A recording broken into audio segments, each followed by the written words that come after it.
বিভিন্ন শিক্ষা প্রতিষ্ঠানের শিক্ষক সহ ছাত্র ভাই বোনেরা, আসসালামু আলাইকুম। আশা করি আপনারা সবাই ভালো আছেন। আমরা এখানে আজকে এখন একটা নিম গাছ আমরা রোপণ করলাম। এই নিম গাছ নিয়ে আমি আপনাদেরকে একটা ছোট্ট স্টোরি, হয়তো কেউ কেউ জানেন, তারপরে আমি ছোট্ট স্টোরিটা বলি। আপনারা এখানে যারা হজে গিয়েছেন, নিশ্চয়ই এখানে অনেক মানুষ আছেন হজে গিয়েছেন। আরাফাতের যেখানে ছোট বন্ধু তোমরা যারা আছো, তোমাদের জানার জন্য আমি গল্পটা বলছি। গল্প না, এটা সত্যিকারের ঘটনা।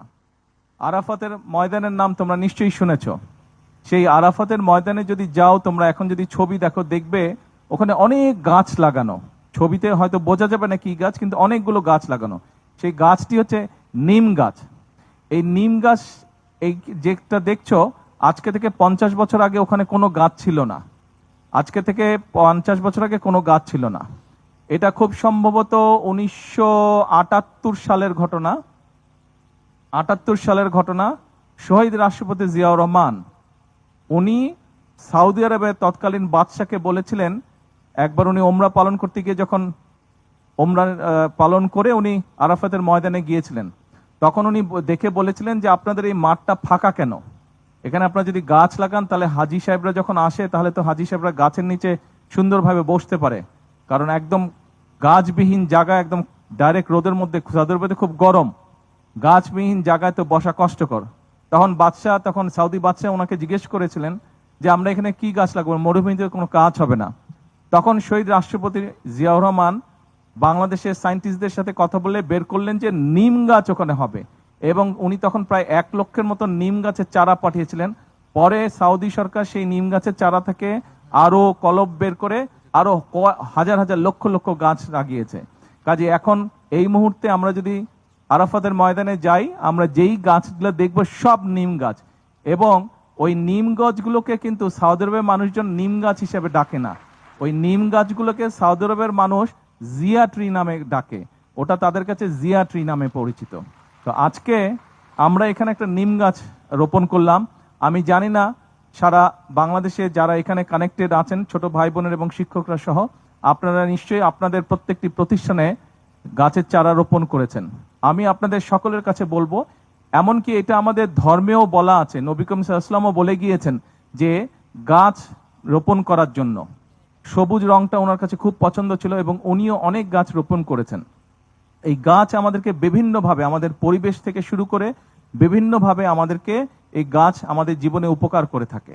আজকে ছোট বন্ধু তোমরা যারা আছো, তোমরা যদি প্রতি বছর আগামী সারা জীবন যতদিন বাঁচবে তোমরা, আমি চাই তোমাদেরকে একটা অনুরোধ করব, একটা উপদেশ দিব, প্রত্যেক বছর তোমরা একটা একটা করে গাছ প্রত্যেকে রোপণ করবে। তোমরা যদি প্রত্যেকে একটা করে রোপণ করো গাছ, তুমি দেখবে গাছটা যখন একটু বড় হবে তখন তোমার বন্ধুর মতন মনে হবে তাকে। এবং ওই গাছটা যত বড় হতে থাকবে তুমিও বড় হতে থাকবে।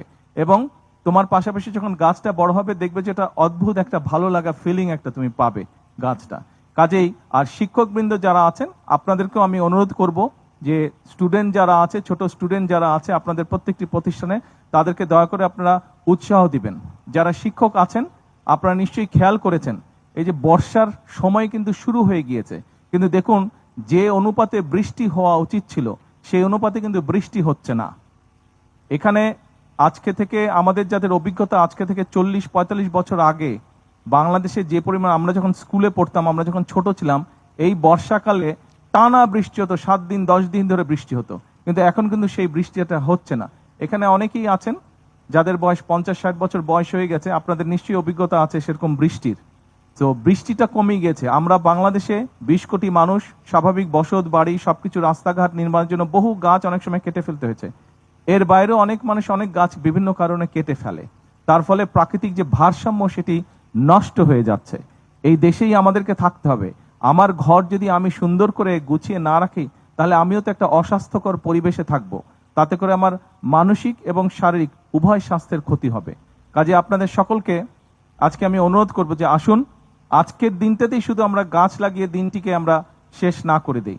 আমরা চেষ্টা করি প্রতি বর্ষা মৌসুমে অন্তত একটা করে, মিনিমাম একটা করে আমরা গাছ রোপণ করব। আর শিক্ষকবৃন্দ যারা আছেন, আপনাদের কাছে অনুরোধ থাকবে, আপনাদের স্কুলে যারা ছাত্রছাত্রী আছে তাদেরকে আপনারা উৎসাহ দিবেন গাছ রোপণ করার জন্য। স্বাভাবিকভাবে দেশে গাছ যত বাড়বে আমাদের পরিবেশ তত ঠান্ডা হবে। পরিবেশ ঠান্ডা হলে আমাদের থাকতেও তত আরাম হবে, তত কমফোর্টেবল হবে। আজকে এই পর্যন্তই রাখি। নিশ্চয়ই আপনারা বিভিন্ন জায়গায় যারা আছেন, বিভিন্ন স্কুলে, নিশ্চয়ই আপনাদের এলাকা আমার সফর করার সুযোগ হবে ভবিষ্যতে ইনশাল্লাহ। তখন নিশ্চয়ই আপনাদের সাথে ইনশাল্লাহ দেখা হবে। আজকে এই পর্যন্ত থাকলো। ছোট বন্ধুরা, তোমাদের কাছে আমার আহ্বান থাকলো, প্রত্যেক বছর একটা করে গাছ রোপণ করবে, গাছের চারা রোপণ করবে। সেটা তোমার স্কুলের মাঠের পাশেই হোক, সেটা তুমি যেখানে বাসার যেখানে থাকো তুমি সেখানেই হোক, অর্থাৎ কোনো খালি জায়গা দেখলে, যেই জায়গা মানুষের ব্যবহারের জন্য নয়, দয়া করে সেখানে একটি গাছ লাগাবে। ঠিক আছে? ঠিক আছে? কে কে গাছ লাগাবে হাত তুলো তো দেখি, আমি এখান থেকে দেখতে পাবো। গাছ রোপণ করবে কে কে? Very good. এই যে আমরা অনেকগুলো গাছ রোপণ করতে পারবো। চলো আমরা প্রত্যেক বছর এখন থেকে একটা করে গাছের চারা, প্রত্যেকে একটা করে গাছের চারা রোপণ করব। আর তোমাদের যদি কারো নতুন ভাই বোন হয়, তাহলে ভাই বোনের নামেও একটা করে গাছ রোপণ করবে। তোমার ভাই বোনও বড় হবে, সেই গাছটিও বড় হবে। সকলকে ধন্যবাদ। আল্লাহ হাফেজ।